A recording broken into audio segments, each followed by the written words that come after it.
everybody, this is the Wikstrand. So 1979 was a very, very good year for movies, but as good as these movies are, especially the top four are especially fantastic, there is one thing that came out in 1979 that was even better than these movies. Me! I was born in 1979, but we're going to take a look at today my top 10 favorite movies of 1979. This is going to be a fun list to make. Let's go, shall we? This is the greatest movies of 1979. The top 4 is pretty predictable and the number 1 is even more predictable, but here we go, shall we?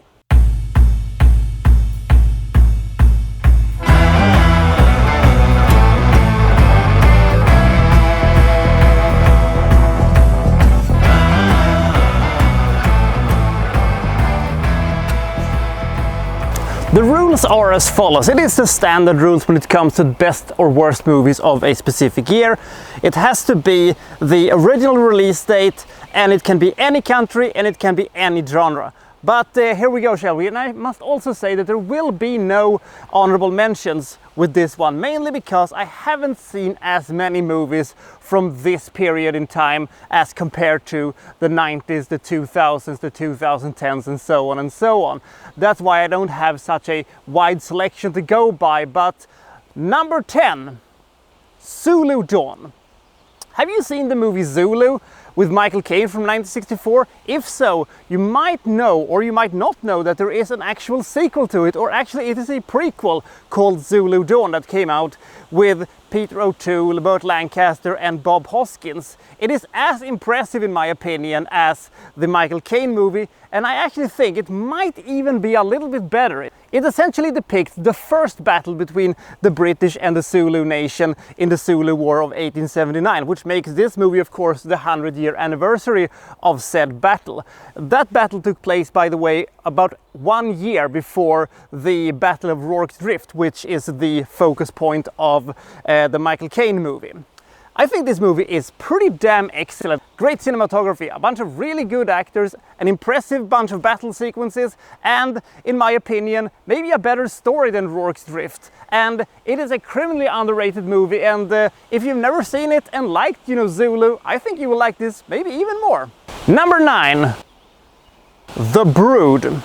The Brood is a very early David Cronenberg movie. It's a classic horror movie with lots of disgusting body horror elements to itself, with lots of practical, gruesome and gory effects. If that is your brand of movies, if that is your cup of tea, you will find a lot of excellent things in that movie. Now, it may not be on the same level as In Existence or a Videodrome or The Fly, but it is a very effectively told, disgusting, a very frightening movie. By the way, fun fact, this movie was made during, David Cronenberg's divorce of the same year, and apparently a creature that will show up towards the end of this movie is based on his ex-wife.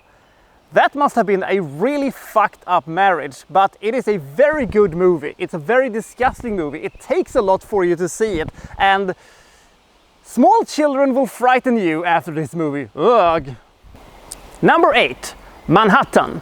I don't think it is a controversial opinion to have the opinion that Woody Allen is a pretty controversial figure, but I will always defend him as a filmmaker. Movies like Whatever Works, Match Point, Bullets Over Broadway, Annie Hall and Jasmine Blue, they're all great, fantastic movies.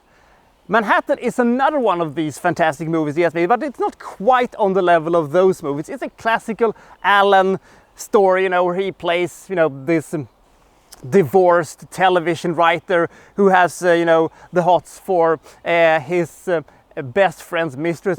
The movie is, of course, filled with sharp dialogue, messy relationships, and, classical intellectual debates and stuff like that. And for some reason, Woody Allen is dating a high schooler in this movie, because why not? One thing that, however, annoys the hell out of me is the fact that they decided to make this movie about, New York City, Manhattan, in this black and white, grayish and boring cinematography. I don't know why I get so annoyed every time some filmmaker decides to do, black and white when, absolutely great color photography exists. I don't understand it, and it annoys the hell out of me. Still, Manhattan is a very good movie, but he has done better. Number 7, Lupin III, The Castle of Cagliostro. The debut film of one Hayao Miyazaki, aka the greatest animation director of all time. Fight me about it. If you are a huge fan of Miyazaki and haven't seen this movie, I really recommend it. It has everything. It has everything. Colorful characters, creative animations, a great story, fantastic visuals. And I also have a soft spot for capers and heists and stuff like that. And this movie is a lot of fun, great pacing, and while he will make better movies in the future, Castle in the Sky, Princess Mononoke, Spirited Away, movies like that, this is still one of the most careless and fun movies he has ever made. Number 6, Escape to Athena. Do you want to see a really carefree war adventure film with Roger Moore, Telly Savalas, David Niven and Claudia Cardinale? Look no further than the most carefree of all carefree World War II adventure movies. This movie is equipped with everything: black market princesses, German rocket bases, we have Greek resistance, German soldiers who couldn't, hate the water if they fell overboard. There is a lot of fun things going on in this movie. At one time you almost forget that there is actually a world war outside of this one.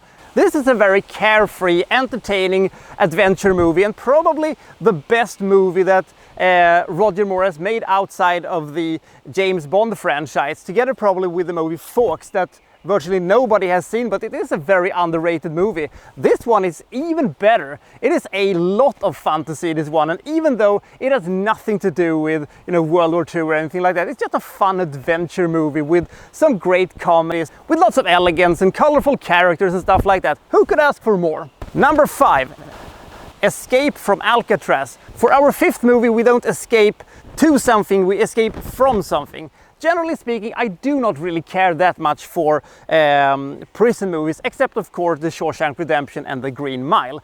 This one is probably one of my favorite, except those two.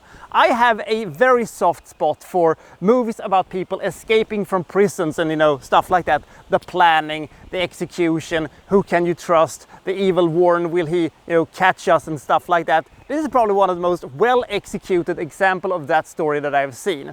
Clint Eastwood plays one of the men who may or may not successfully have broken out of Alcatraz. And it is so fascinating to see how they go about to execute this prison thing. And this movie is so full of fantastic suspense that you forgive them for the horrendously old and abused prison movie tropes that they surround themselves with.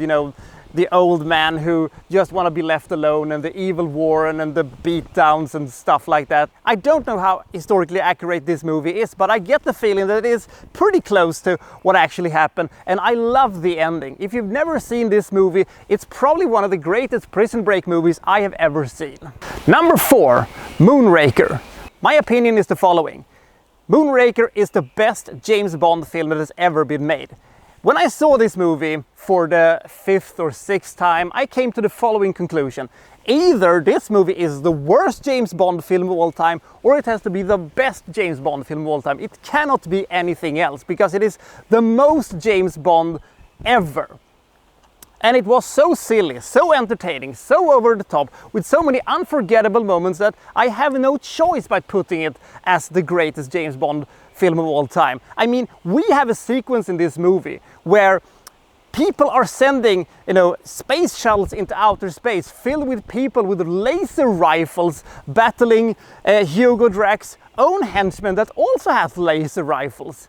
If that is not the most entertainingly awesome thing you've ever seen, I don't know what is outside of a Star Wars movie. But this is James Bond into outer space with the greatest James Bond villain of all time. Hugo Drax is just such an amazing character with the best villain plan that has ever been cooked up by anybody ever. His plan is basically, I'm going to annihilate the entire Earth population except for the animals, and then I will repopulate it again with my master race. That is the greatest plan a villain has ever had. And on top of that, Jaws gets a girlfriend. Jaws survives everything, and it takes more beating than Tom and Jerry. It is absolutely fantastic. Great action sequences. It is so much fun. Fantastic Bond song. The only thing that doesn't quite fit in is Dr. Goodhead, the Bond girl in this movie. She's about as boring and about as uninteresting as you could ever get. I can watch this movie again and again and again and again and again, and I never get tired of it, but I'm already tired of all the Daniel Craig movies. I can watch them maybe once, maybe twice, but then nah. I'd rather see James Bond go into outer space to fight gigantic men with steel teeth. That is much more appealing than all the gritty realism that they can add to it these days. I love Moonraker so much. Number 3. Alien. Alien is an almost perfect movie.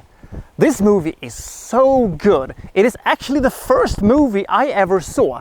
Back when I was 6 or 7 years old, I saw this movie the first time, and it changed me. And I can still recall the feeling that this was something that was so evil, that was so horrible, that you couldn't reason with it. It was just pure evil. I love the alien creature so much. It is the perfect designed monster. It is a fantastic movie. If you could make the argument that this is a slasher in outer space with an alien. You have a very small crew of people and you care about them. You don't want them to die, but they will die because this thing is just relentless. And they're not, soldiers or, ex-cops or anything like that. They're miners and they don't have any, weapons to go up against this thing. It is just such a fantastic battle for survival. It's one of Ridley Scott's best movies, and that is fucking saying something. And the music is so great, and the atmosphere is so great. And when they come down to the planet and they see, the pilot race thing and all the eggs and stuff like that, it is just pure science fiction horror done to absolute perfection. I think this movie would have been even better and even higher on this list if there wasn't a movie called Aliens that was going to be released 7 years later, which is actually a better movie. Even though this movie is the more stylized, that movie is more of the adrenaline rush movie, but Alien is still one of my absolute favorite movies of all time. I can watch it again and again and again and again, and I never get tired of it. And Sigourney Weaver is so fucking good in this one, and Ian Holm is so fucking good in this one. Everybody's excellent in this movie. Jesus Christ, what a good movie that is. Absolutely love it. Number 2. Apocalypse Now. The horror. The horror. It's not number 1, but it was almost there. One of the most nightmarish depictions of war I've ever seen. The fantastic voiceovers as they go deeper and deeper onto that river, further and further closer to Colonel Kurtz. It is maybe the greatest adaptation of a story that I've ever seen, because Heart of Darkness, the book that it is based upon, isn't a very good book. It's okay, but the story, they took it from Congo and colonialism and dropped it down in Vietnam and turned it into a LSD-infused nightmare with some absolutely fantastic sequences and an iconic Brandon in the end, and Martin Sheen in his greatest performance of all time. There is just so many fantastic sequences in this movie. There are too many to list. When you're talking about the versions of this movie, I prefer the theatrical cut towards the Redux version, because the detours that they do from the river is just distractions, because we have so many fantastic sequences in this movie. The attack on the village when they play Ride of the Valkyries is just iconic, and the ending is just goddamn amazing. It is filmmaking at its finest. It is just such a frightening and completely insane experience, and when you're done with it, you feel like you're exhausted. It feels like you really have been a part of something. It is so amazingly good, but it is not the best movie of 1979. The best movie of 1979 is number 1. He's not the Messiah, he's a very naughty boy. Life of Brian. The greatest comedy of all time. Usually when you have a comedy, you usually have, a bunch of jokes spread out, across the entire movie. If you have a really good comedy, you will have at least, every 5 or 6 minutes, you will have good laughter. There isn't a single frame of Life of Brian that I would cut in any way. It is a perfectly put together movie. Every single sequence in the entire movie, whether or not it is, the discussions about what the Romans have done for us, or the discussion with the old man and his unibarbaries, or the false prophets, or the discussions with Pilate when he's saying, "I'm not a Jew, I'm Roman." "So your father was a Roman?" No, a Roman. There is just so many sequences in this movie that's absolutely fantastic. I can list things from this movie that I love all day long, and we would still not get any closer to the amazing level of this movie. Wait. I must correct myself. There is only one sequence that I would remove. I would remove the aliens. I would remove the aliens because there kind of is a distracting thing, because they couldn't have any of the classical Terry Gilliam, animation things, so they added the aliens, and I think it is kind of a disservice to the rest of the movie. This is a very controversial movie, and I can understand why some people don't want to see it because of its controversial subject, but you're doing yourself a very big disservice if you do, because there are just so many amazing sequences in this movie. It is a consistently, absolutely fantastic movie. I would be happy if I see one joke that is as good as the about 500 jokes that are in this movie today. It is an almost untouchable classic, and if you've never seen it, please try it.